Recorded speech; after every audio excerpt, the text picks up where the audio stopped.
प्रेम से बोलिए सदगुरु साहिब जी की जय हो। सतनाम साहिब। हे साहिब, आपका अनंत अनंत शुक्रिया, अनंत अनंत आभार। साहिब जी आपकी सर्वदा ही जय जयकार। आदरणीय सर्व संतों की जय हो। उपस्थित आदर के योग्य सभी जीवात्माओं को मेरा नमन। सतनाम साहिब। आप सब में बैठे परम पिता परमात्मा को विशेष नमन। आज हम एक संत जी की श्रीवाणी लेते हैं।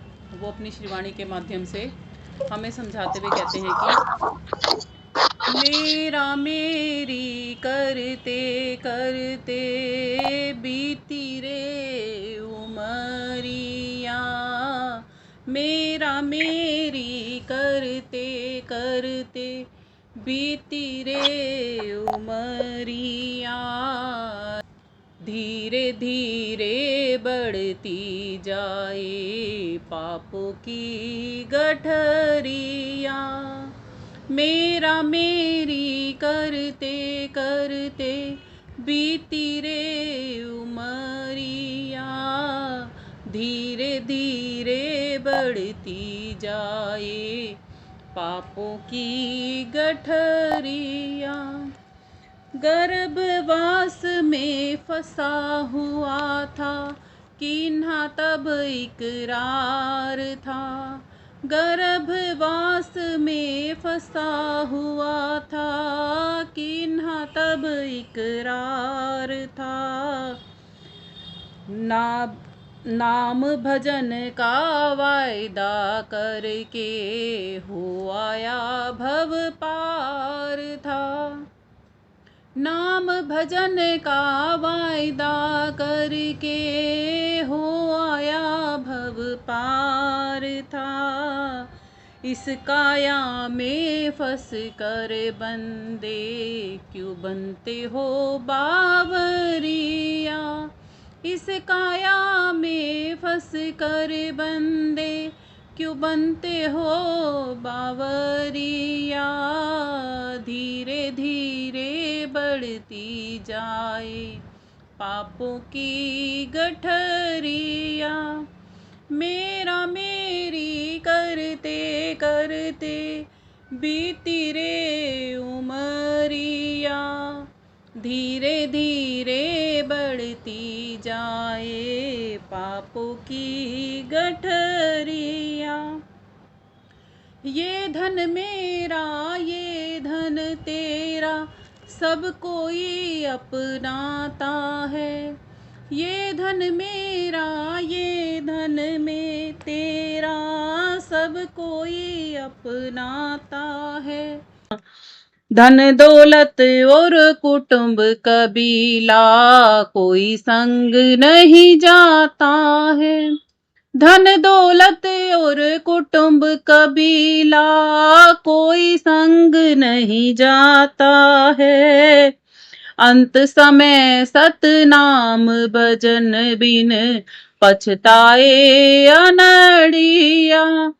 अंत समय सतनाम भजन बिन पछताए अनड़िया। धीरे धीरे बढ़ती जाए पापों की गठरिया। मेरा मेरी करते करते बीती रे उमरिया। धीरे धीरे बढ़ती जाए पापों की गठरिया। मुट्ठी बंद कर आया रे बंदे दुनिया के बाजार में। मुट्ठी बंद कर आया रे बंदे दुनिया के बाजार में। जाएगा क्या खाली हाथों साहिब के दरबार में।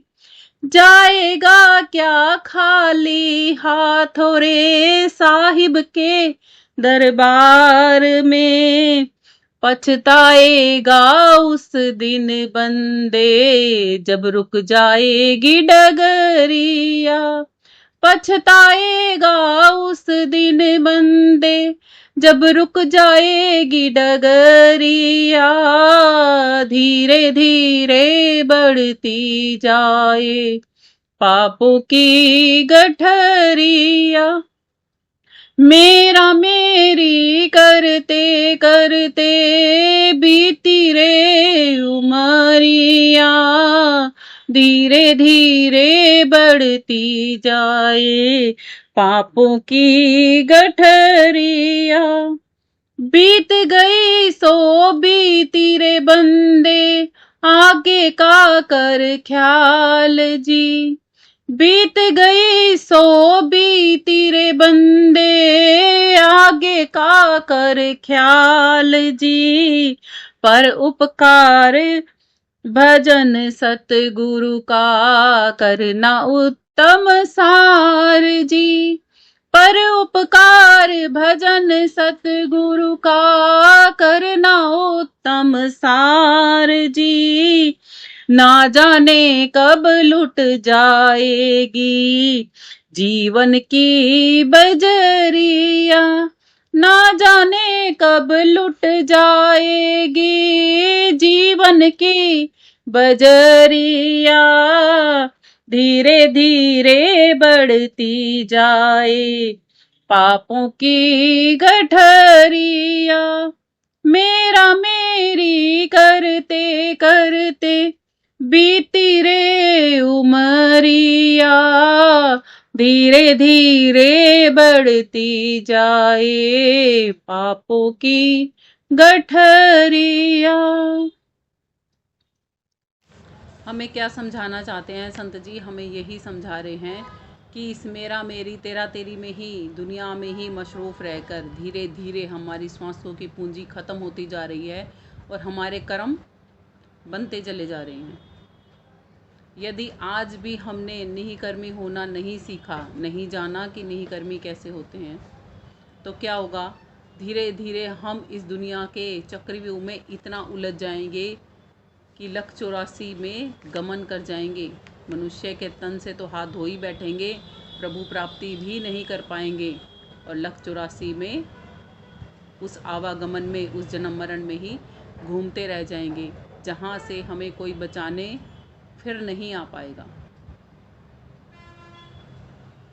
तुलसी साहिब जी ने, गुरु नानक जी ने, सबने ही तो हमें चेताया और समझाया है। जितने भी सर्व संत हैं सब ही तो हमें बारी बारी सर कर करके समझाते ही आ रहे हैं कि आज भी जग जाओ, अब भी जग जाओ, अब भी चेत जाओ। आज भी मनुष्य के तन में बैठे हो, कहीं इस तन को छोड़ ना दो बिना भक्ति किए। उससे पहले जगो, चेतो, समझो, जानो। जैसे स्कूल की पढ़ाई भी हम क्या करते हैं, पहले पेरेंट्स छोड़ के आते हैं, समझाते हैं हमें कि पढ़ाई कितनी ज़रूरी है जीवन के लिए। फिर धीरे धीरे बच्चा उसको समझने लगता है, समझने के बाद उस काम को ज़रूरी समझ के करने लगता है। और जब तक वो उसका जानकार नहीं हो जाता तब तक वो लगातार उसको पढ़ता चला जाता है। फिर किसी एक फील्ड का वो जानकार भी बन जाता है और उस फील्ड में फिर वो अपना बेस्ट परफॉर्मेंस भी देता है। जैसे बच्चे सभी पढ़ते हैं तो कोई डॉक्टर बनता है, कोई वकील बन जाता है, कोई इंजीनियर बन जाता है, कोई आर्किटेक्ट बन जाता है ना, अलग अलग प्रोफेशन सबके। कोई टीचर बन जाता है। पढ़ाई तो सबको शुरू में तो एक जैसी ही करनी पड़ती है। ऐसे ही आत्मज्ञान की पढ़ाई भी बहुत ज़रूरी है। मनुष्य तन में आके आत्मा वादा करके आती है परमात्मा से। जब मनुष्य के तन में घोर नरक भोगती है ना, वो गर्भ के अंदर में 9 महीने जब वो प्रताड़ित होती है ना, हर एक चीज़ से वो सताई जाती है, तब वो परमात्मा से पुकार भी करती है और उससे वादा भी करती है। पर पुकार किस लिए करती है कि इस गर्भ योनि से बाहर निकाला जाए। और फरियाद क्या करती है, वादा क्या करके आती है? वादा वो ये करके आती है कि अब वापस से कभी जन्म मरण के चक्रव्यूह में खुद को शामिल नहीं होने दूंगी। हे परमात्मा, आपको सदा सर्वदा मैं याद रखूंगी। इसीलिए ही साहिब कहते हैं, याद है सो आबाद है और भूल गया तो वही बर्बाद है। हम अपनी बर्बादी क्यों चुन रहे हैं, जब संसार में भी हम अपनी आबादी चुनते हैं? संसार में भी हम अपना लाभ चुनते हैं क्या हानि चुनते हैं? लाभ चुनते हैं ना, तो फिर हानि की तरफ अब हम क्यों सरक रहे हैं? आत्मा की इतनी बड़ी हानि होने जा रही है कि आत्मा अपनी ही हत्यारी खुद बन जाएगी। कैसे बन जाएगी? कहते हैं ना, मनुष्य तन को अगर कोई ऐसे ही छोड़ता है, सुसाइड अटेम्प्ट करके छोड़ता है, तो उसको आत्महत्या का दोष लगता है। आत्महत्या का दोष लगता है ना। जबकि आत्मा तो सबको पता है कि जन्मती और मरती नहीं है ना। फिर भी जन्म मरण में कैसे फंसी हुई है? आत्मा ही तो है जो तन धारण कर रही है और छोड़ रही है। आत्मा की जब तक हत्या होती रहेगी, जब तक वो तन धारण करती और छोड़ती रहेगी। मनुष्य का तन पाके यदि आप इस आवागमन के चक्रव्यूह को नहीं मिटा पा रहे हो, तो आपसे बड़ा मूर्ख, मूढ़, अज्ञानी कोई नहीं। भले ही कितनी भी ऊंची पोस्ट पे क्यों नहीं बैठे हो, भले ही एक मकान छोड़ो 10 मकानों के मालिक क्यों ना हो, क्योंकि राजे महाराजे तो अभी यहाँ रहे ही नहीं। एक गाड़ी ना सही 10 गाड़ियाँ हों घर में, नौकर चाकर 1-2 नहीं 20-25 लगे हों, फिर भी आपसे बड़ा मूर्ख कोई नहीं होगा। यदि आपका प्राणांत ऐसे ही हो गया तो भले ही मखमली गद्दों पे क्यों ना सोते हो, मगर आगे क्या मिलेगा? लख 84 की गहरी खाई। कहीं ये पता कर लो कि वहाँ 84 में कोई पानी पिलाने वाला भी मिल जाएगा या नहीं। बहुत सारे जानवर देखे हैं ना, डिस्कवरी चैनल पे देखते ही होगे कि बहुत सारे जानवर तो बिना पानी पिए ही मर जाते हैं। कोई शेल्टर, कोई होम भी नहीं मिलता उन्हें, ऐसे ही भटकते रहते हैं। मौत एक दूसरे के पीछे जानवरों के रूप में पड़ी हुई घूमती रहती है। देखा है ना? कौन बचाने जाता है उनको वहाँ पर? अपने जीवन की उस तलाश में वो लगातार भागते चले जाते हैं, मगर आखिरकार में मौत के ही ग्रास बन जाते हैं। कब तक भागेंगे? भाग भाग के अपने आप को बचा लेंगे, तब भी मरेंगे। किसी ना किसी दिन तो हत्थे चढ़ेंगे ना किसी ना किसी जानवर के, और अगर वैसे नहीं मरे तो थक हार के तब मर जाएंगे। दोनों ही हालत में क्या लिखी है? मौत लिखी है। ऐसे ही हम मनुष्यों को भी ये बताया जाता है, जब हम इस तन में आते हैं तो हमें ये बताया जाता है कि मन का क्षय करो ताकि आत्मा उजागर हो सके। हमें मनुष्य कहा जाता है, फिर भी उसका मतलब नहीं समझते, फिर भी नहीं जानना चाहते। क्यों नहीं हम मन का क्षय करना सीखते? क्यों नहीं हम मन से परे हटके मन से विपरीत कार्य करना सीखते? सर्व संत हमें कहते हैं, साहिब हमें कहते हैं कि मन के मते ना चालिए, मन के मते अनेक, जा छोड़े मझधार में, जहाँ बलि लगे नहीं टेक। कि यदि आप इस मन के भरोसे ही चलते रहोगे ना, तो वो आपको ऐसी जगह ले जाकर छोड़ेगा, इतनी गहरी भवधार है ये, इसमें ऐसा छोड़ेगा कि वहाँ पर टेक लगाने वाला कोई, आपकी नौका को पार करा दे ऐसी बल्लियाँ लगाने वाला कोई नहीं मिलेगा। अब मिल सकता है यदि आप किसी की मृत्यु पर गए होगे कभी, तो आपने गरुड़ पुराण यदि सुनी है वहाँ जाकर, तो आपको ये बात बहुत अच्छी तरीके से समझ में आ जाएगी। कहा जाता है सनातन धर्म में कि हमें इस वैतरणी नदी से पार होने के लिए, मृत्यु के उपरांत का हाल है वहाँ पर, मृत्यु के बाद का, जब मृत्यु एक शरीर मर जाता है और एक आत्मा वहाँ से गमन करती है, उसके बाद का हाल गरुड़ पुराण में लिखा हुआ है। यदि किसी ने नहीं सुनी तो आप नेट पे भी आजकल तो अवेलेबल मिल जाएंगी, ऑन करके पढ़ के देख सकते हैं। उसमें आत्मा के गमन यहाँ से कर जाने के बाद का हाल है कि आत्मा को एक अंगुष्ठक जितना तन मिलता है, जिसको सूक्ष्म शरीर बोला जाता है। उसमें शब्द, स्पर्श, रूप, रस, गंध, ये पांचों मौजूद होते हैं। और उसके बाद भी यदि आत्मा वहाँ गोदान करना नहीं जानती होती, तो वैतरणी नदी में से नाम रूपी नौका में बिठा के उसे खेवनहार पार नहीं करता। वहाँ की उतराई कैसी है? गोदान करने से उस नाम रूपी नौका में बैठ सकते हैं। अब आप सब संसारी, हम सब संसारी ये तो जानते ही हैं कि भारी संसारी गायें दान करने वालों की भी देखी होगी ना मृत्यु कितनी भयंकर होती है। तो फिर क्या फ़ायदा हुआ वो गाय दान करके, जब मृत्यु तो वैसी ही होनी है। कहते हैं एकादशी के व्रत रखने से ना आत्मा को पुण्य मिलता है। ये भी नहीं जाना एकादशी का व्रत रखना था या एकादश द्वारे पर जाना था।